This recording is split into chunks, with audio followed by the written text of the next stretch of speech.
Welcome to our lesson about the Face Curves tool. Let's start with a loft. We'll select this profile and this one. Now if I uncheck Merge Tangent Faces and then click OK, I'm going to get 8 separate faces. Let's right-click and edit Surface Loft 1. Now let's check Merge Tangent Faces and click OK. And we've got one continuous surface. Now let's go to Tools, Sketch Tools, and Face Curves. The loft is already pre-selected. We've got 5 vertical and 5 horizontal curves. Check the box to activate and deactivate the curves. Under the options, we can check here to constrain to the model and check here to ignore holes. Let's click OK. We end up with 10 3D sketches. Let's shift select them all and then right-click and delete. Do we really want to delete? Yes to all. In just a moment, I'm going to show you how to create all of these curves in one 3D sketch. First, let's punch a hole through our surface. Selections to keep. And click OK.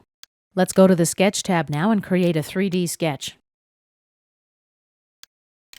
Tools, Sketch Tools, Face Curves. Property Manager opens. Select the loft. Let's uncheck Constrain to Model and ignore holes and click OK. Now we can grab our curves and position them wherever we want.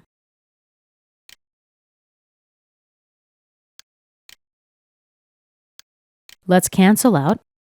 Click OK. Let's create another 3D sketch now. Tools, Sketch Tools, Face Curves. Select the loft. Here we've got the option to choose Mesh or Position. We specify the position with a percentage value. Let's check Constrain to Model this time. And check Ignore Holes as well. Click OK. Even though our curve is constrained to the model, we can still grab and drag the curves to reposition them. Let's exit our sketch. And this concludes our lesson about using face curves on your loft.